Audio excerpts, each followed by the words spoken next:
Hello everyone, welcome to this week's life and death section. For this week, we'll look at how to, what are the life and death situations when we go into 3-3, when black already has a defensive formation, as you can see on the board in our games. We're very familiar with the fact, without these extra stones to defend his corner, we can directly go to 3-3, and this is the most popular AI, Joseki. What about they already have a stone? Well, let's look at the life and death situations in both corners.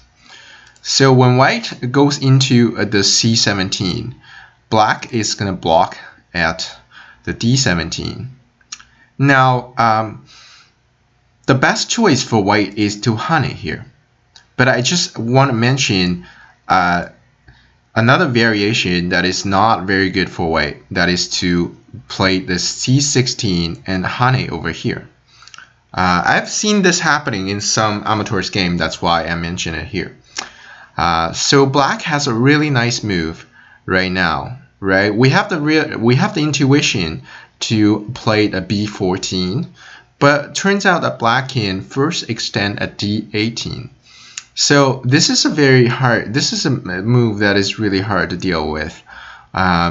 White needs to protect his eye space by playing the C18.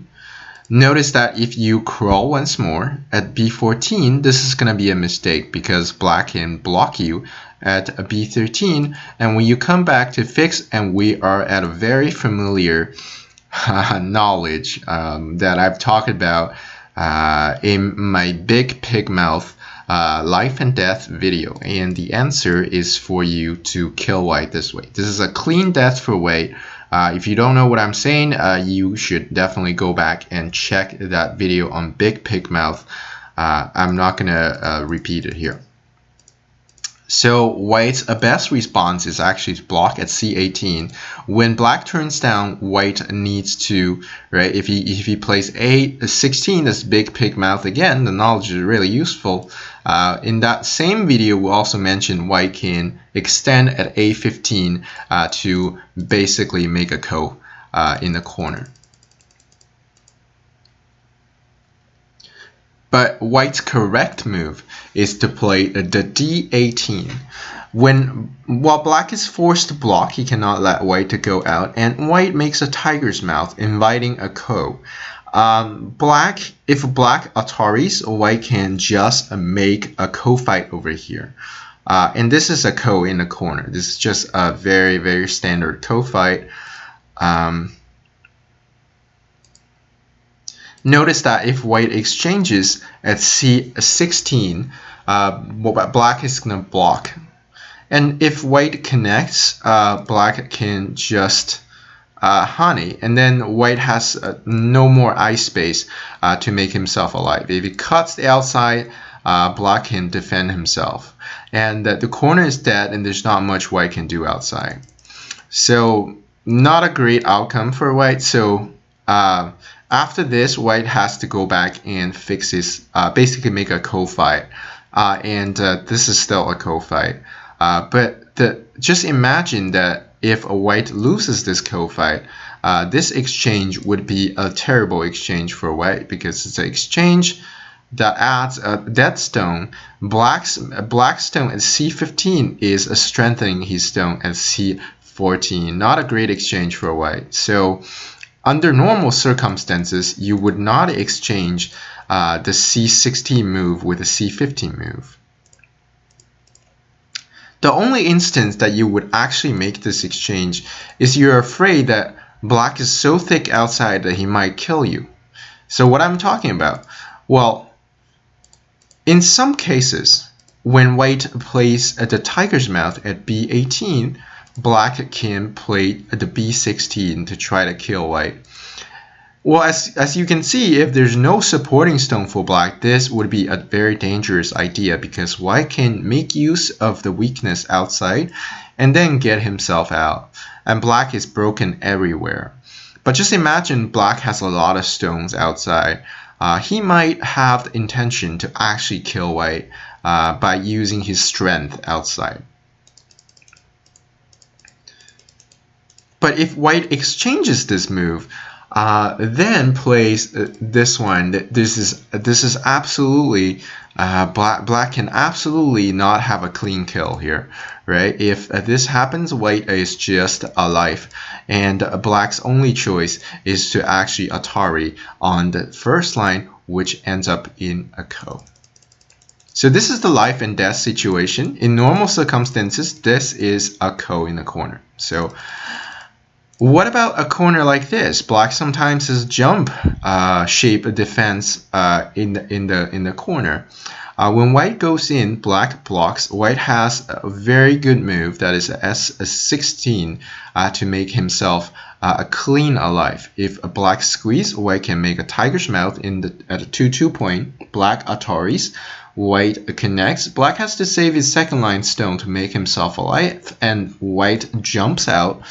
And there's absolutely no way for black to kill this group, right? If you go from the first line, I can get myself out. And if somehow you manage to block here, let's assume black can block, white can still go into the corner, and he is certainly still going to be alive. So the squeeze is not going to kill white. Black's probably the best response is to first get rid of the potential for white to come out this way. White can Hane, and then black is going to block on the second line, and or white make a tiger's mouth. Looks like white can make a ko, but not really. White can just connect himself at R18. Locally, white cannot make himself alive, but because of black's weakness, there's absolutely no way that black can kill this corner, because black has too many weaknesses outside. First of all, he needs to fix this weakness, and then when we make use of his cutting point, we are able to break out, and black is absolutely in a collapsing situation if he tries to kill this corner. So his best defense is actually to make a tiger's mouth, and white is just gonna be fine. Maybe he adds another move to protect himself or something like that. So at this point, I will tell you the conclusion that it looks like white successfully invaded black and made himself alive, but this decision for white is absolutely not a great decision, because of the tremendous influence that black has towards the outside, and white's corner is really small. So this is not worth invading, especially in the early game. This corner, it has problems, but invading right now, basically black really welcomes white to invade in the corner. So you should not invade this early in the corner because of the reason I mentioned. So the conclusion of today's life and death is that if a black has a formation like this corner, when you go into the 3-3 point, is going to be a co-fight. It's going to be a co-fight for life in the corner. And when you have this formation on the board for black, when you go to 3-3, you can make a clean alive. So you don't have to fight a ko. Your corner is going to be alive, pure and simple. So this will be this week's GOAT content. Because of these shapes happen so often in our games, I believe it was worth to make a video about the life and situation after we make the 3-3 invasion into these corners. So I hope you liked it. And we will also solve the problems from last time. So if you look at we'll go from easiest to the hardest. So for the corner on the top right, black's correct move is to make this T17 move, threatens to throw in. And white best choice is to make a ko-fight. So if he connects, we can just kill him like this. So white needs to start a ko, and the answer for this question is a ko basically a co-fight in the corner. If you got this one, congratulations. For the left upper corner, this is definitely a trickier one. If you thought about attaching here, you're already doing a really good job, but I don't think it's the answer for the question, because black can still throw in at 1-1, and this is going to be a co-fight in the corner. And obviously, if you answer this one, black can make himself a queen alive. So this is a wonderful question. Looks like we have no more options, but it turns out that as long as it's not an illegal move, you need to think about it, right? This is what is amazing about Go, is that sometimes magic can happen with moves that you never thought about. A suicide looking move at A18 is actually our answer. Black cannot play this one, he will just be captured, so he has to take at the A19, and when white turns, black cannot fill in either of these liberties, and therefore black is clean dead in the corner. That is the answer for the up left. For this one, there's a stone over here, my bad. Forgot to put it there. So our question had a stone over here.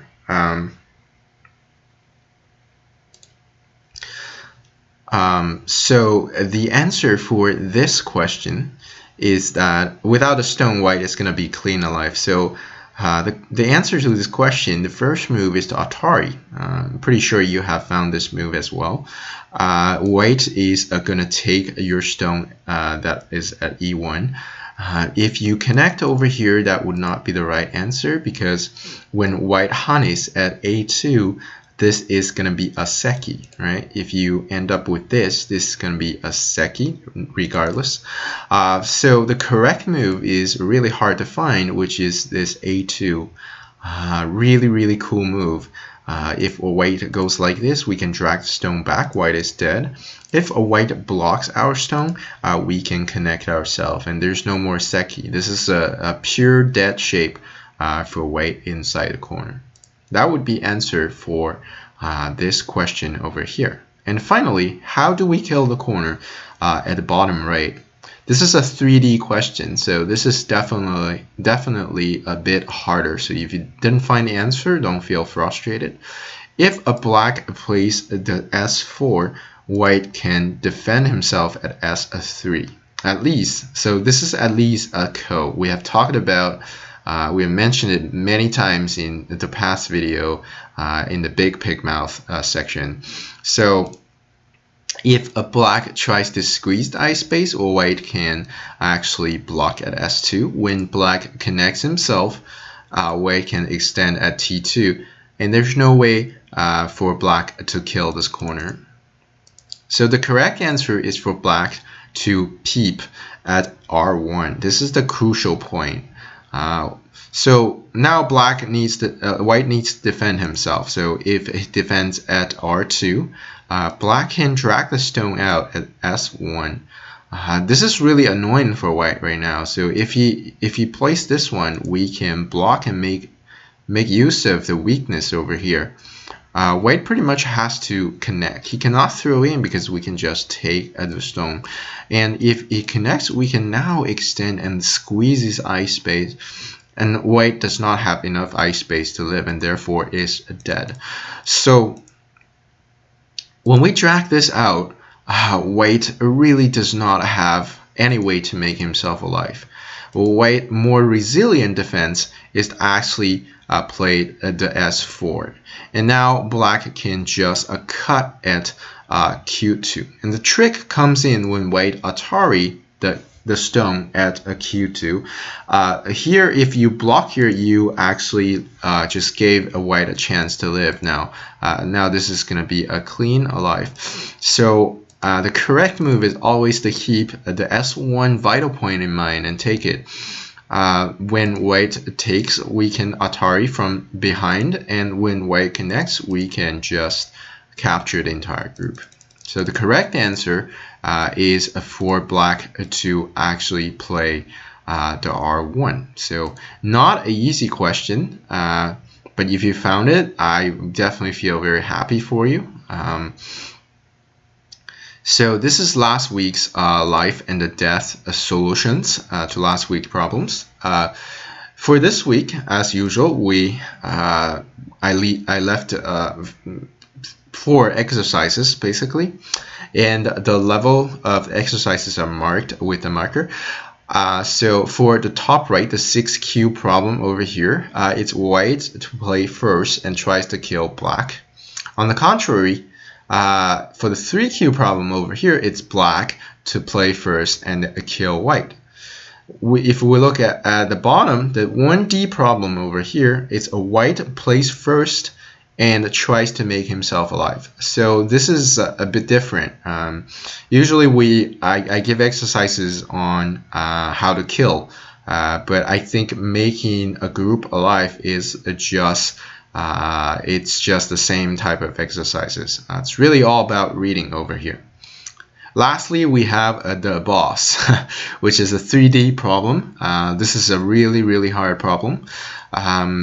It's black to play first and tries to make himself alive. So looks like the stones are all on the second line. There might not be too many variations, but turns out this is a very difficult problem and a very fun problem to solve as well. So go ahead and solve these problems during your week, according to your level, of course, and have fun. And there are more videos coming out every week on every section. So I have life and death, tricks, learn a move from pro. If you want to know when the new videos are coming out, you can subscribe to my channel and it will update you on the changes. If you like the video, give a thumbs up. It will really support me on this channel. So thank you very much for your time, and I will talk to you guys next time.